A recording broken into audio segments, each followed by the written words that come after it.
don't know how you chose to download this episode today from me. Again, from the annals of resilience again.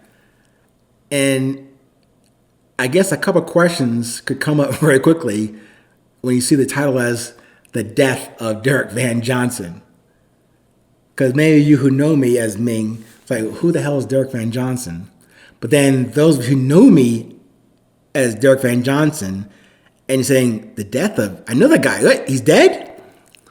But bear with me for a few more moments, a few more 500 seconds in this episode. I can round this out for you. And as I'm still talking to you, I'm still alive, of course, in this moment. Never know what happens next, but keep that in context and at least, keep it a little light as far as don't get too upset if it's true that the death of Derek Van Johnson is, quite, morbid and morose and depressing. It's not.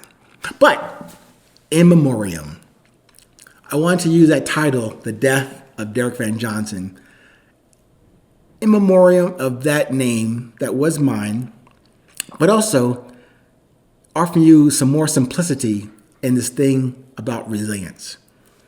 And also, not just from me, but from many other people out there who are more educated and trained and experienced about non-duality. May have talked about non-duality, trying to make sure you have focus on one face, one presence, not your work face, not your play face, not your family face, not your boy's face. One person, one presence, which is all we ever have, each of us, about non-duality. So I mentioned that as a title for this episode, that I wanted to touch on this non-duality of me, or at least a lot less duality going forward. I could probably consider this, if you would review other episodes. There's one in the past listing of 820 episodes called The Day of Your Dead, DOYD. Consider this one, Day of Your Dead Part 2. And again, in other episodes and in this one, I am guaranteeing to change your perspective in this present moment on and of death. Again, actually, and in a finality, that could happen to any of us at any time. But yes, even from the context of the past and the present. But sorry, no soup for tomorrows in terms of context for death. I'm going to talk about tomorrow. But allow me to remind you of the distinct and tenuous and fragile value of this life in this moment. Thankfully, you and I, in this conversation right now and in this exchange of energy, we have the honor to enjoy and experience this moment. However, with or without each other, we separately or collectively can appreciate this moment. I suggest that we adopt and integrate that perspective into every moment we get the opportunity to live and to love and to commit to. Not during the good gravy times on the sunny side of the street, not just there, but under any and every condition and circumstance that appears on your path today, including the good, the bad, and the indifferent sides of that street or trail that you're on. So, the king is dead. Derek Van Johnson has passed. I know that title may have alarmed you when you came across it and decided to tune in. But hold on. You might be thinking, wait, this guy is dead? But I'm listening to his voice in this episode. I probably owe you some more further context in order to make the point in this conversation. But for a spoiler alert, yes, the moniker and the name Derek Van Johnson is dead. But the same guy, meaning me, the same guy, I can't speak of the sane or sanity part, but the same guy is still alive and kicking. But as me, Ming, Q, Ahmad. Now, let me continue. I had said earlier that I offer you my guarantee to change your perspective on this present moment of death that could happen to each of us at any time. Yes, but even from the context of the past and this present moment. Sorry, Dirk Van Johnson died about 24 years ago when I decided to change my name and become a father of my one and only son, and I could not accept passing on my given name since birth that served me very well through high school and West Point, Army, and my earlier corporate career. But then, with an evolving awareness and knowledge of my history and culture, and then with the advent of my son's birth, I could not justify passing on the remnants of my slave name suffix any longer.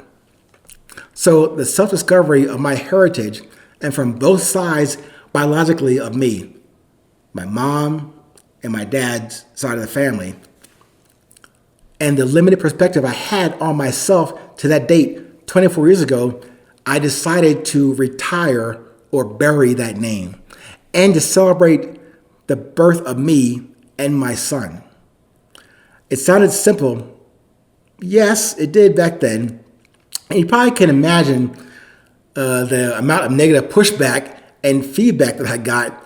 And there was no really welcome reception on this personal decision. I'd say more of a rejection from family side to personal side to business side. But especially from my family named Johnson. There was no disrespect intended by me, but that is part and parcel and essential to walking your own path, accepting and embracing the chances, the choices, and the consequences of your direct actions and decisions. Again, not quite as simple as it sounds in the decision, but the ripple effects and those perspectives of others can trouble the waters, as they say. Remember also, however, in the 820 Resilience Enterprise, self first does not mean selfish. So, to bring this story to a close, I alluded to this earlier about the name and entity of Dirk Van Johnson and his necessary departure from this moment called now going forward. In the 4 or 5 lives that I have lived, that's for another episode. I can probably cite 4 or 5 lives or phases that could be categorized as separate lives, but we'll get into that later. There are probably 3 or 4 groups of people who know me only as Dirk Van Johnson. Some know me only as Ming Q Ahmad. A few who know both names but one person, and then another group somewhere outside of that spectrum. For example, Group 1. That was my name, Dirk Van Johnson, from birth to high school to West Point to Army, left the Army, and then first 10 years in my corporate life. That was Dirk Van Johnson. Group 2.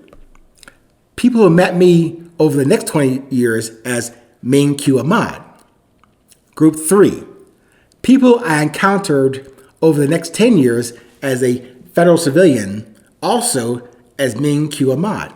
But from the decision to bury Dirk Van Johnson and to allow Ming Q Ahmad to grow, the issues appeared when people from and within those 3 groups met each other. And that's why I said there could be a 4th group of people on that spectrum, those 3 groups, but not quite in any particular category. So, we are gathered here today, as they say in church, we are gathered here today to formally celebrate the death of Dirk Van Johnson and to celebrate the non-duality of Ming Q Ahmad.